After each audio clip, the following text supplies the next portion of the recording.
Welcome to my Monday musings. Took 3 takes to try and get that out. All right. So today I just want to talk about how to communicate with spirits. I have spoken about this quite a lot in the past, but I see it coming up again. People asking me or relating difficulty with the process.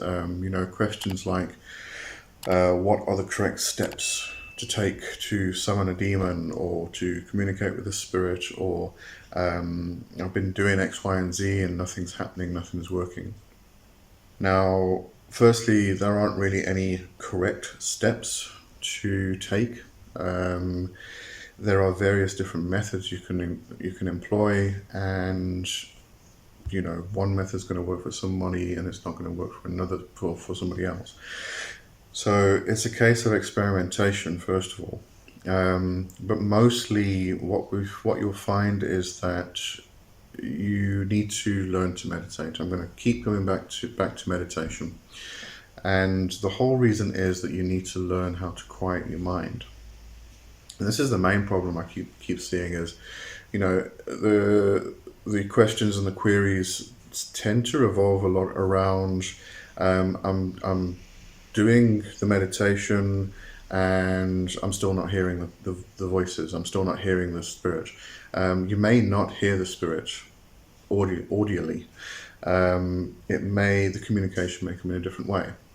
But apart from that, if you are doing meditation and you just started out with your meditation practice, you just started out with trying to communicate with spirits, give yourself time, be patient. And the main reason for that is that, meditation, to learn how to quiet your mind enough in order to get to a certain stage or accomplish a certain thing can take a long time, it can take a while. For some people it comes quickly, other people it may not come as quickly. But you need to get to the point where your mind is quiet. If you are just starting out with this whole practice and you're meditating every day and you're doing the meditation and you keep trying to communicate with the spirits, you're not actually accomplishing the task, because what you need to try and do is just, I'm going to actually say, not hear them. Because what you're trying to do is you're trying to force the situation. You're trying to force the communication. So, you may be sitting down and, in a proper position and not moving and not saying anything, and being as quiet as you possibly can physically. But your mind's still racing. There's still a lot of chatter. It's still very, very noisy. That's what you need to make quiet. Not your body, not yourself, not your mouth. It's your mind that you need to make quiet. And if you are, as I said, sitting down and being quiet physically, and then you're forcibly trying to hear the communication, you keep talking and talking and talking and talking, and then you try and listen, and there's nothing comes, so you carry on talking and talking and talking and talking, and nothing comes. You're expecting it. You are trying to force the situation, but your head's still really, really, really noisy. So this spirit may actually be talking to you, may be communicating with you. You just can't hear it because of all the noise. It's kind of like standing at a closed door. And on your side of the door, there are people talking, the washing machine's going, somebody's clanging the dishes around because they're washing the dishes, the dogs are barking, the cats are going crazy, and it's just this cacophony of noise. And on the other side of the door, this spirit's kind of going, hello, can I come in? But you can't hear them because of all this noise. So when you then cancel all that noise out, that whole cacophony of sound, then you can hear this person tapping on the other side of the door. But until you actually quiet that noise down, you're not going to hear them. So anyway, as I said, if you are sitting down with your meditation and you are quieting the mind and you're still trying to force this communication, you're not actually aiming toward the right goal. The aim you should be going for is to not hear anything. And when I say this, you if you are trying to forcibly hear something, you are actively engaging your senses and your mind. That starts to create more noise because that starts to bring thoughts again. And that whole train of thought just gets noisier and noisier and noisier. You're not going to hear anything. So the whole idea is to just stop trying to hear any noise, whether it's the noise in your head or whether it's communication from the spirit. Just quiet everything down and let it come as it needs to come. So once you are quiet, once the room you're in is completely utterly quiet, then you'll start to hear what's on the other side of the door. And so that's what you really need to aim for. So don't worry about if you can hear it or not. Don't worry about whether the spirit is communicating with you or not. Just quiet everything down. And once you get to that point where everything is quiet, then you will start to hear things. You'll start to, as I said, hear whatever is on the other side of the door. The spirit that's tapping and saying, "Hi, can I come in?" And then when you hear it, then you can open the door and you can let the spirit in. And you can sit down, have a cup of tea, and talk with the spirit. But until you get to that point of quietness, of silence, it's all about silence.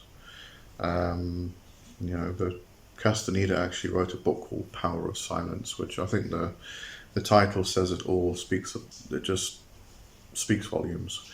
It is about silence, and if we can bring ourselves into silence, we can accomplish so much. Not just spiritually, but in every area of your life. If you can really bring yourself into silence, because you bring yourself into focus, and you then have direction. But anyway, that's besides the point. So it really is trying to stop yourself from trying too hard. Okay.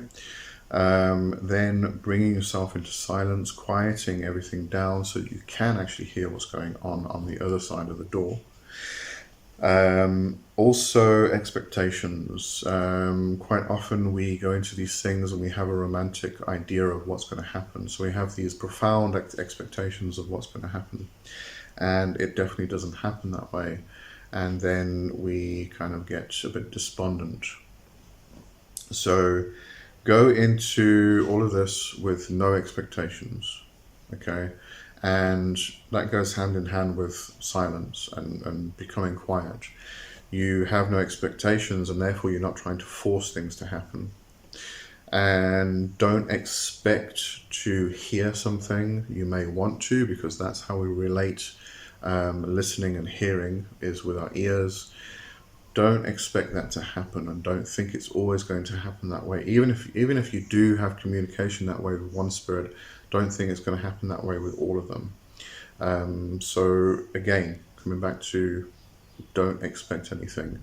Completely and utterly release expectation and let it happen the way it's naturally going to happen.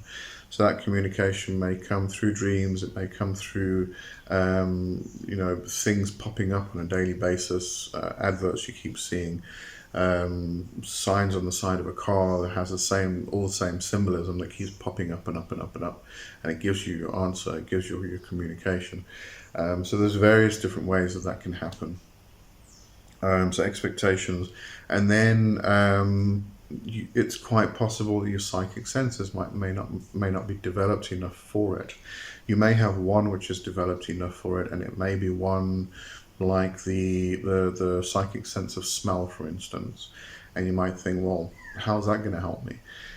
Smell triggers memory. Memory brings communication. So even the psychic sense of smell can really, really help with communication. So don't discount any of these senses. But, if you've got like that sense which is enhanced, but the others aren't, you can still work at the others. But you've got a starting point. You've got a psychic sense which you find you're connected with. And then you can start developing the others. So again, that comes back to meditation. doing your meditation, doing your concentration, your focus work, and all such things. Start to build up your psychic senses. If you want to build up your clairaudience, then you may do particular meditation and concentration and focus exercises that are focused on that particular psychic sense, and trying to hear things with your psychic senses. Same thing with clairaudience. Clairvoyance. This does often tend to relate more to visual aspects, seeing with the psychic eyes. But anyway, you can build up, you can develop your psychic senses, but you've got to practice. You've got to sit down, you've got to put in the practice every single day. And it's going to take a long time. It's not going to come immediately. So don't think that you're going to be able to meditate for a week, every day for a week, and then you're going to be able to communicate with spirits. It's going to take a long period of time. It's going to take a lot of practice. It's going to take a lot of work. This is not an easy path. So if you want to get to that point, you've got to put in the work and the study. Learn as much as you can, not just about the spirits, but all the different methods you can use to actually talk to them. It may be casting a circle and doing an invocation. It may be incorporating the triangle of art to concentrate the energy into.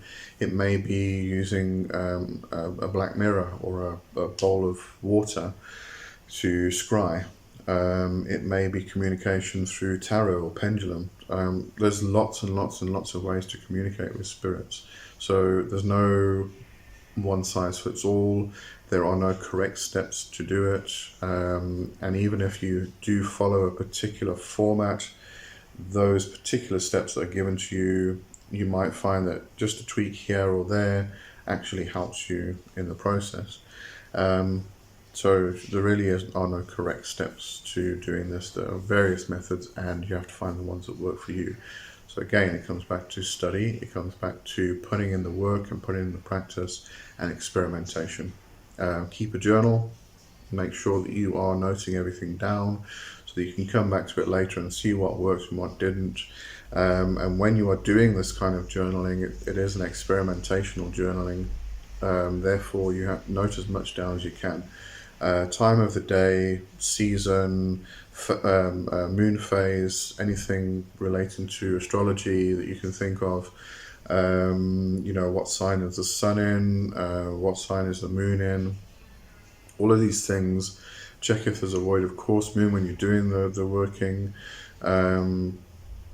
All of these things can affect what you're doing, and if you see repetitive things happening, you know if something's working or if something is particular is stopping your progress.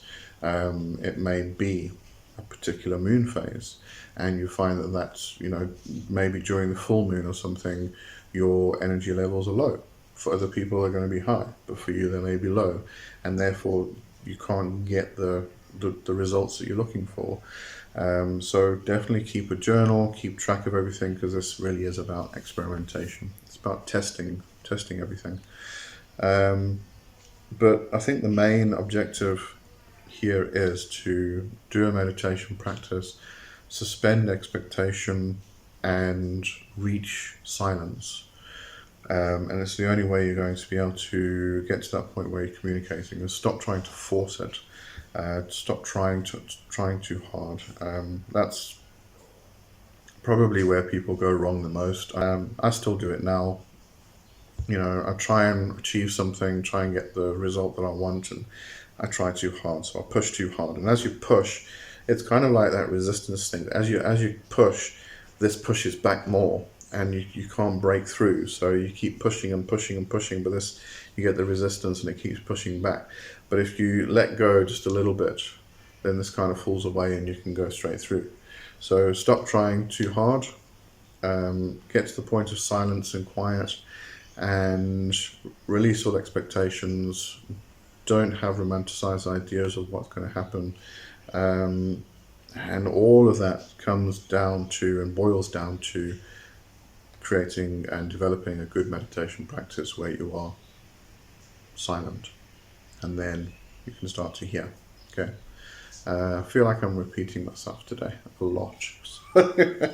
This might not be a long video, but I'm going to end it there because otherwise I'm going to ramble more and more and more. Okay. So I'll see you next week. It is the Crossroads next week Monday, and I'm going to have Janice Kaiser on, but I'll talk about it next week. Okay, have a good one. Cheers for now. Bye bye.